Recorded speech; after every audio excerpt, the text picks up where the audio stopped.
Hi! எல்லோருக்கும் வணக்கம். நம்ம மனசு பார்த்தீங்கன்னா, எப்பேர்ப்பட்ட பிரச்சனையா இருந்தாலும், அதுக்கு ஒரு தீர்வ தேடி குடுக்கும். அதில எந்த டவுட்டும் தேவையில்ல. நம்ம அமைதியா வச்சுட்டோம்னாலே, தானா அந்த ஒரு பிரச்சனைக்கு தீர்வ குடுக்கும். தேடி குடுக்கும். அதே மனசு உங்களுக்கு எந்த பிரச்சனையும் இல்லாதம்போது, நெறைய புது புது பிரச்சனையும் கிரியேட் பண்ணி தரும். பழைய பிரச்சனையோட பெரிய பிரச்சனையாவே கிரியேட் பண்ணி தரும்.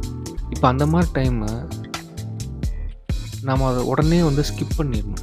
அது எம்ப்டினஸ்ன்னு சொல்லுவோம். அந்த எம்ப்டி ஸ்பேஸ நிரப்ப விடாம, உடனே நமக்கு பிடிச்ச விஷயங்கள செய்ய ஆரம்பிச்சிடணும். எக்ஸாம்பிள் ஒரு கதை எழுதுறதோ, இல்ல ஜர்னலிங், இல்ல ஒரு பாட்டு கேட்கறது, ஒரு கோயிலுக்கு போறது, மியூசிக் கேட்கறது, ஃப்ரெண்ட்ஸோட ஒரு லாங் ட்ரைவ் போறது. உங்களுக்கு பிடிச்ச விஷயங்கள ப்ரெசென்ட்ல இருக்கிற மாரியான விஷயங்கள செய்யும்போது, நீங்க நெறைய பிரச்சனையிலேருந்து உங்கள பாதுகாப்பா வச்சுக்கலாம். Thank you.